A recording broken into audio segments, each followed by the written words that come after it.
Honourable Member Lomwabek. Thank you, Speaker, for giving me this opportunity. I think my question, without notice, goes to our good Prime Minister. Before I do, let me give some context to my question. In a statement released last Friday, Mr. Speaker, the Commissioner General of the Internal Revenue Commission revealed a very disturbing trend. Multinational corporations operating in Papua New Guinea's resource sector, Mr. Speaker, particularly in the mining and petroleum sector, are exploiting loopholes and weaknesses in our tax and investment laws to maximize profits while contributing little or nothing to the national coffers, Mr. Speaker. Mr. Speaker, Ramu Nicol, for instance, has extracted rare minerals from our land for almost 20 years without paying a single kina in corporate income tax, thanks to the overlapping tax concessions we as a government have given them. PNG LNG project participants, after already enjoying a 10-year capital recovery period, are now extending this tax holiday by another 5 years, raising serious questions about the effectiveness of our fiscal regimes, Mr. Speaker.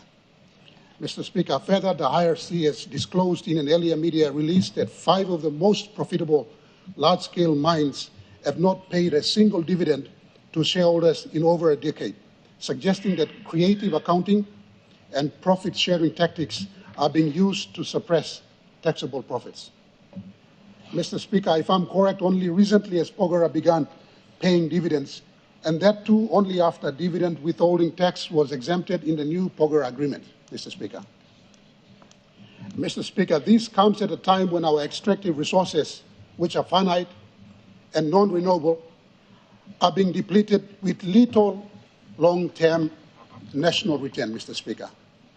Yet individuals closely tied to the original LNG agreements now widely criticized for being overly generous to investors, are once again being appointed to head major negotiations on behalf of the state.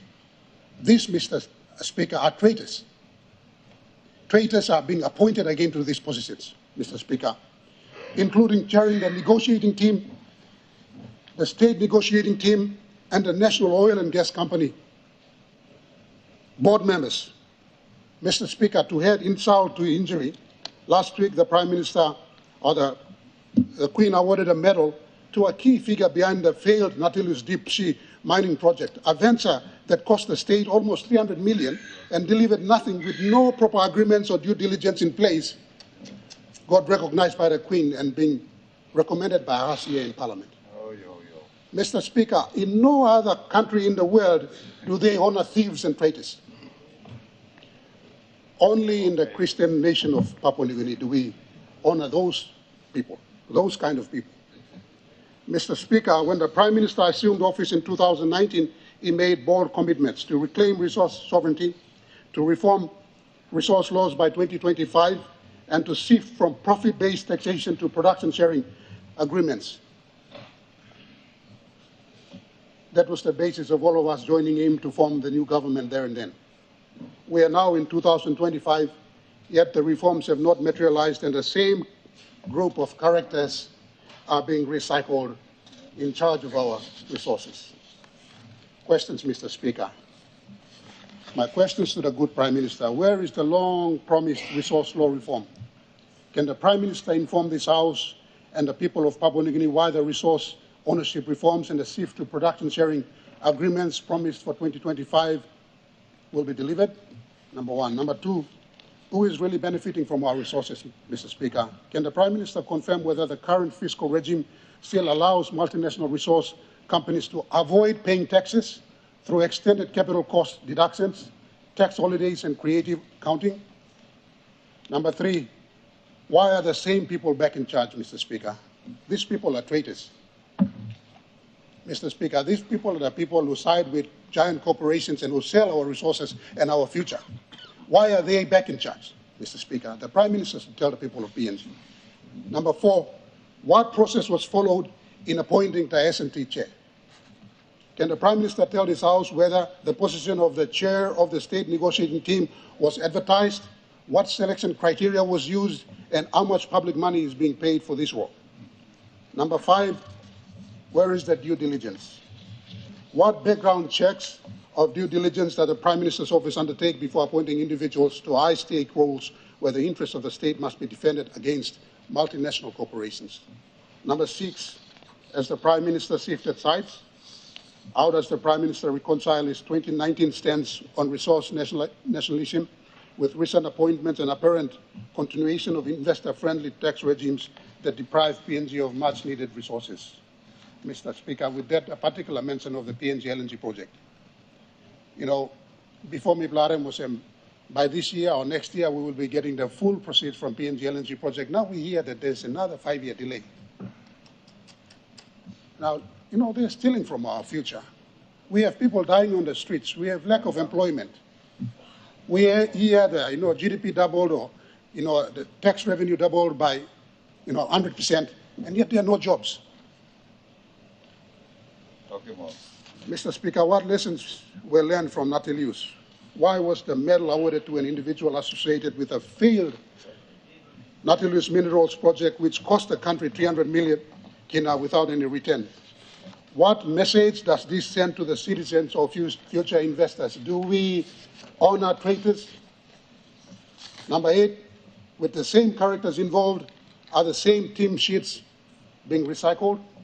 Are we looking at the same term sheets? Number 9, what fiscal repair mechanisms are in place?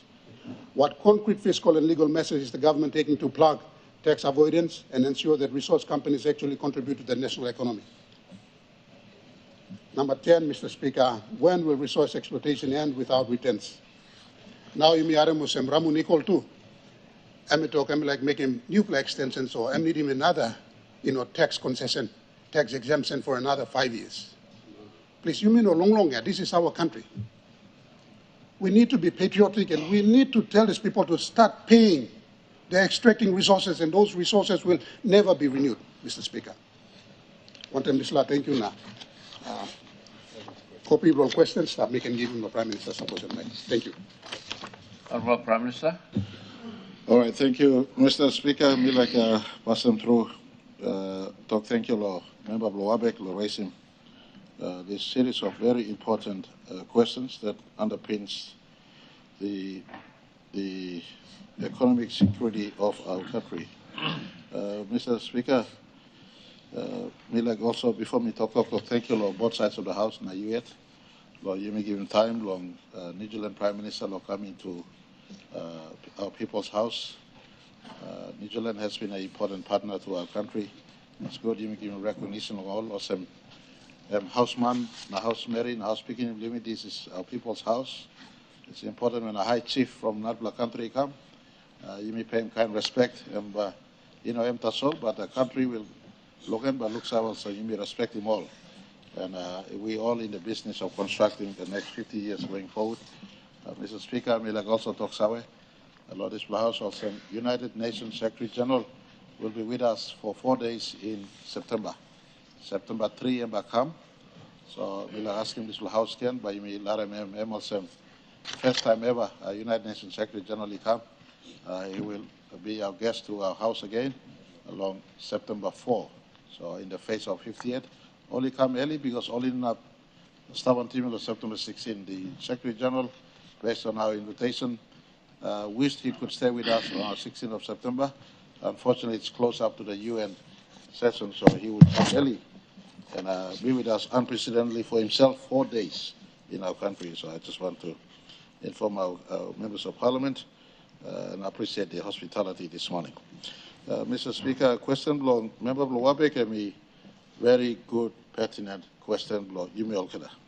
Pass them through me like give him belly seal. I think he's number 8 question or number 7 question. Let me talk whether me shift him away from my mantra in 2019. Me like give belly seal Ogra line that goalpost has not been shifted. This law talk law 2019 law sends him law and it's not yet. James Marape as a person, I stand on this, and as my party, we stand on this. Before me come up, member, me first contest Lotari Pori, law 2002, Toklo blomi and me talk, me sanablo fight long oil, gold, and gas resource.